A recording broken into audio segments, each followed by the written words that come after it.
दोस्तों, क्रिकेट के इतिहास में कई ऐसे खिलाड़ी हुए हैं जिन्होंने एक तरफ तो अपनी शानदार खेल से अपनी टीम और फैंस को कई बेहतरीन यादें दी, वहीं दूसरी तरफ अपनी हरकतों की वजह से लगातार विवादों से भी घिरे रहे। आज की वीडियो में भी हम उन्हीं खिलाड़ियों में से एक की बात करने जा रहे हैं जिन्हें दुनिया मार्लोन सैमुअल्स के नाम से जानती है। तो चलिए आज बात करते हैं इस क्रिकेटर की जिंदगी और करियर के बारे में। मार्लोन नैथानिएल सैमुअल्स का जन्म 5 फरवरी 1981 को किंगस्टन, जमैका में हुआ था। उनके पिता का नाम फिलिप सैमुअल्स और माता का नाम डाफने सैमुअल्स है। मार्लोन सैमुअल्स वेस्टइंडीज के पूर्व क्रिकेटर रहे रॉबर्ट सैमुअल्स के छोटे भाई हैं, जिन्होंने वेस्टइंडीज की तरफ से 6 टेस्ट और 8 ओडीआई मैचेस खेले हैं। रॉबर्ट के अलावा मार्लोन सैमुअल्स के 2 और भाई और 3 बहनें भी हैं। अपने बड़े भाई को क्रिकेट खेलता देख मार्लोन ने भी बचपन से ही क्रिकेट खेलना शुरू कर दिया था। हाई स्कूल तक पहुंचते पहुंचते तो क्रिकेट का खेल उनके लिए एक पैशन बन चुका था। वो स्कूल में पढ़ाई करने के दौरान स्कूल से भागकर क्रिकेट की प्रैक्टिस करने निकल जाया करते थे। उनका तो बस एक ही लक्ष्य था, वेस्टइंडीज क्रिकेट टीम में अपनी जगह बनाना। अपने इसी लक्ष्य को हासिल करने के लिए मार्लोन हर दिन घंटों तक जमकर क्रिकेट की प्रैक्टिस किया करते थे। उनकी मेहनत का ही नतीजा था कि 15 साल की उम्र तक आते आते सैमुअल्स कॉलेज और क्लब क्रिकेट में खेलते हुए 16 शतक लगा चुके थे। अपनी मेहनत और काबिलियत के दम पर आगे चलकर वो जमैका के फर्स्ट क्लास क्रिकेट टीम में भी अपनी जगह बनाने में कामयाब रहे। अब उनका अगला टारगेट था वेस्टइंडीज क्रिकेट टीम में शामिल होना, जिसके लिए उन्होंने और भी कड़ी मेहनत करनी शुरू कर दी थी। आखिरकार वो दिन भी आ गया जिसका मार्लोन सैमुअल्स को हमेशा से इंतजार था। वो अब अक्टूबर 2000 में आईसीसी नॉकआउट ट्रॉफी खेलने वाली वेस्टइंडीज ओडीआई टीम के मेंबर बन चुके थे। इसी टूर्नामेंट के दूसरे मैच में श्रीलंका के खिलाफ खेलते हुए सैमुअल्स ने इंटरनेशनल क्रिकेट में अपना कदम रखा, जहां वो अपने काबिलियत के अनुरूप प्रदर्शन नहीं कर सके और केवल 19 रन बनाकर पवेलियन लौट गए। हालांकि इसके बावजूद सेलेक्टर्स को सैमुअल्स में पोटेंशियल नजर आई, जिसकी वजह से वो टेस्ट टीम में भी जगह बनाने में कामयाब रहे और इसी साल दिसंबर में ऑस्ट्रेलिया के खिलाफ खेलते हुए उन्होंने टेस्ट क्रिकेट में भी अपना कदम रखा। सैमुअल्स करियर के शुरुआती सालों में अपने टैलेंट को पूरी तरह से जस्टिफाई नहीं कर पाए, जिसकी वजह से उन्हें टीम से कई बार अंदर बाहर होना पड़ा। हालांकि वो शुरुआत तो अच्छी कर रहे थे, लेकिन वो इस अच्छी शुरुआत को बड़ी पारी में तब्दील नहीं कर पा रहे थे और वेस्टइंडीज की टीम उनसे बड़ी पारी की उम्मीद लगाए बैठी थी। फिर आया साल 2002 का भारत दौरा, जहां ईडन गार्डन में खेले गए तीसरे टेस्ट में सैमुअल्स को एक और मौका दिया गया। सैमुअल्स ने भी इस बार मिले मौके का पूरा फायदा उठाते हुए पहले तो 102 रनों की शानदार मैच सेविंग पारी खेलकर इंटरनेशनल क्रिकेट में अपना पहला शतक बनाया। फिर इसी दौरे में खेले गए 7वें और फाइनल ओडीआई मैच में सैमुअल्स ने अपनी आक्रामक बल्लेबाजी का अद्भुत प्रदर्शन करते हुए 75 गेंदों में 11 चौकों और 5 छक्कों की मदद से 108 रनों की शानदार मैच विनिंग पारी खेली, जिसकी मदद से वेस्टइंडीज ने यह ओडीआई सीरीज 4-3 से अपने नाम की। साल 2005 में ऑस्ट्रेलिया टूर के दौरान सैमुअल्स को घुटने की इंजरी हो गई और उन्हें वापस वेस्टइंडीज लौटना पड़ा। इंजरी से उबरने के बाद जब सैमुअल्स टीम में वापस आए, तब उन्हें इस बार खराब फॉर्म से जूझना पड़ा। इस दौरान उन्होंने 20 ओडीआई मैचों में केवल 141 रन बनाए, जिसमें उनका हाईएस्ट स्कोर केवल 37 रन था। इसकी वजह से उन पर टीम से बाहर होने का खतरा भी मंडराने लगा था। लेकिन दिसंबर 2006 में पाकिस्तान के खिलाफ मुल्तान में खेले गए चौथे ओडीआई मैच में सैमुअल्स ने नाबाद 100 रनों की मैच विनिंग पारी खेलकर आखिरकार फॉर्म में वापसी की। फिर जनवरी 2007 में साउथ अफ्रीका के खिलाफ उनकी धरती पर खेले गए पहले टेस्ट में 94 और 40 रनों की एक और उम्दा पारी खेलकर वो वेस्टइंडीज की जीत के हीरो भी बने। फिर आया साल 2007 का वर्ल्ड कप, जो कि वेस्टइंडीज की धरती पर ही खेला जा रहा था।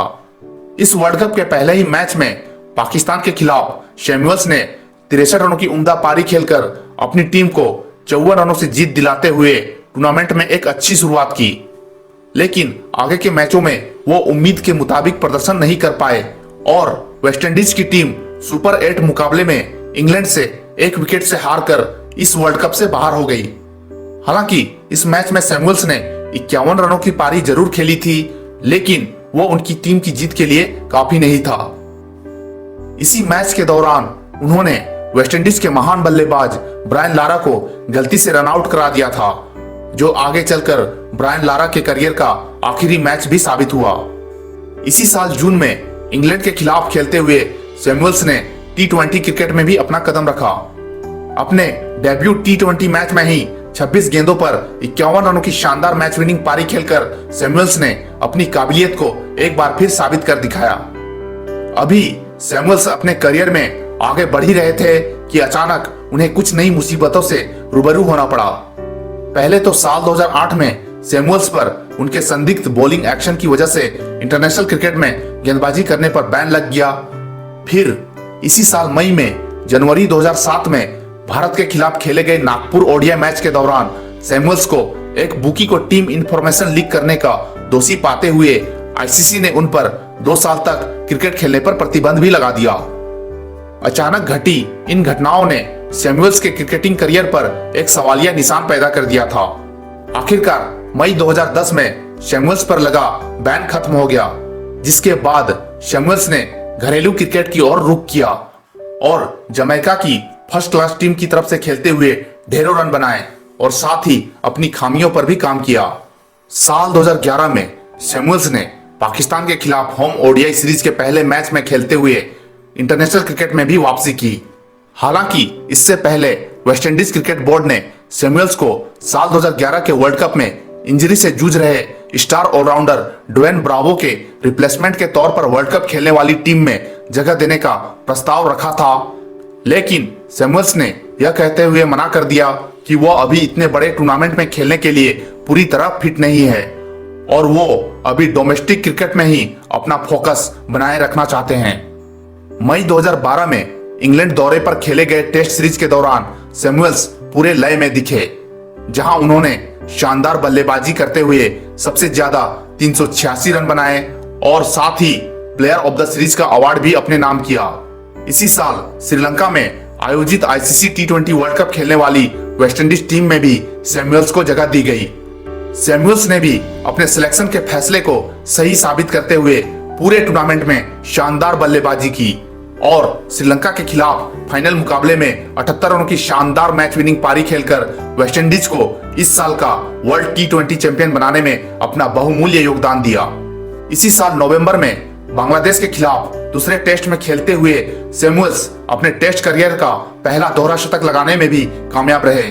उन्होंने इस टेस्ट मैच में लाजवाब बल्लेबाजी का प्रदर्शन करते हुए 260 रन बनाए थे, जो आगे चलकर उनके टेस्ट करियर का हाईएस्ट स्कोर भी साबित हुआ। साल 2013 में वो Wisden cricketer of the year भी चुने गए। साल 2016 के वर्ल्ड कप T20 टूर्नामेंट के दौरान भी वेस्टइंडीज की टीम एक बार फिर फाइनल में थी, जहां उनका मुकाबला था इंग्लैंड जैसी मजबूत टीम से। इंग्लैंड ने पहले तो बल्लेबाजी करते हुए वेस्टइंडीज के लिए 156 रनों का एक अच्छा टारगेट सेट किया, फिर गेंदबाजी करते हुए महज 11 रनों पर क्रिस गेल सहित 3 प्रमुख बल्लेबाजों का विकेट निकालकर वेस्टइंडीज के खेमे में खलबली मचा दी।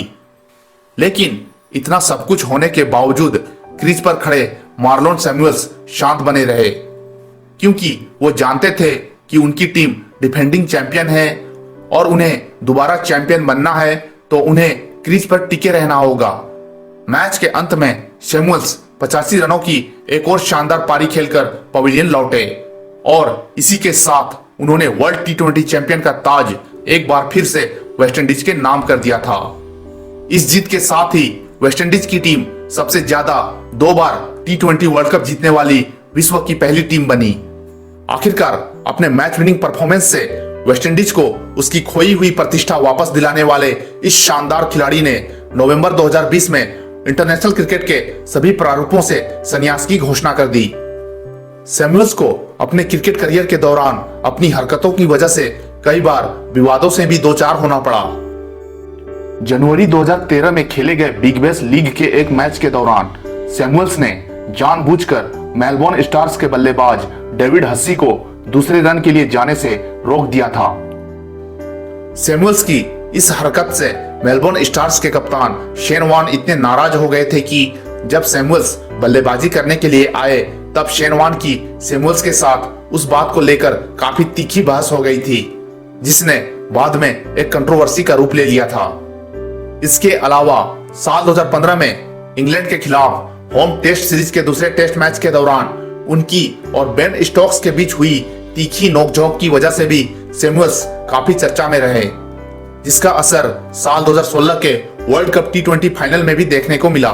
फिर साल 2020 में बेन स्टोक्स द्वारा किए गए एक ट्वीट के जवाब में सैमुअल्स ने बेन स्टोक्स की पत्नी को लेकर एक बहुत ही आपत्तिजनक स्टेटमेंट दे दी थी, जिसने सैमुअल्स को एक बार फिर क्रिटिक्स के निशाने पर खड़ा कर दिया था।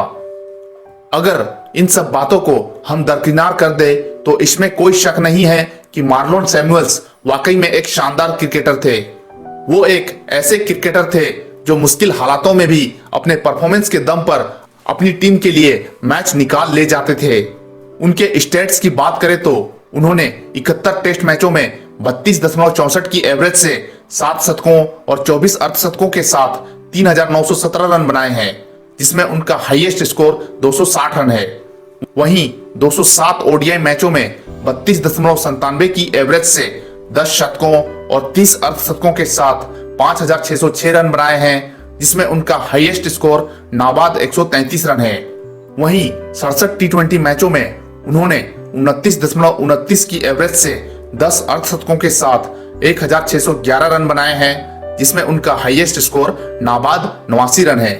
इसके अलावा वो एक अच्छे पार्ट टाइम गेंदबाज भी रह चुके हैं। यही वजह है कि उनके नाम टेस्ट क्रिकेट में 41, ओडीआई क्रिकेट में 89 और T20 क्रिकेट में 22 विकेट भी दर्ज है। उनकी पर्सनल लाइफ की बात करें तो मार्लोन सैमुअल्स फिलहाल सिंगल है। क्रिकेट से रिटायरमेंट लेने के बाद उन्होंने म्यूजिक इंडस्ट्री की तरफ रुख किया।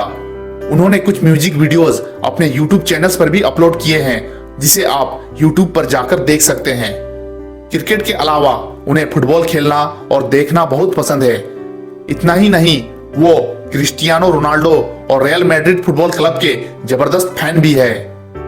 तो दोस्तों, ये तो थी वेस्टइंडीज क्रिकेट के बैड बॉय और धाकड़ बल्लेबाज मार्लोन सैमुअल्स की जिंदगी और क्रिकेटिंग करियर की एक छोटी सी दास्तां। ऐसे ही और भी इंटरेस्टिंग टॉपिक के साथ आपसे मिलता हूं अपने अगले वीडियो में। तब तक के लिए बाय।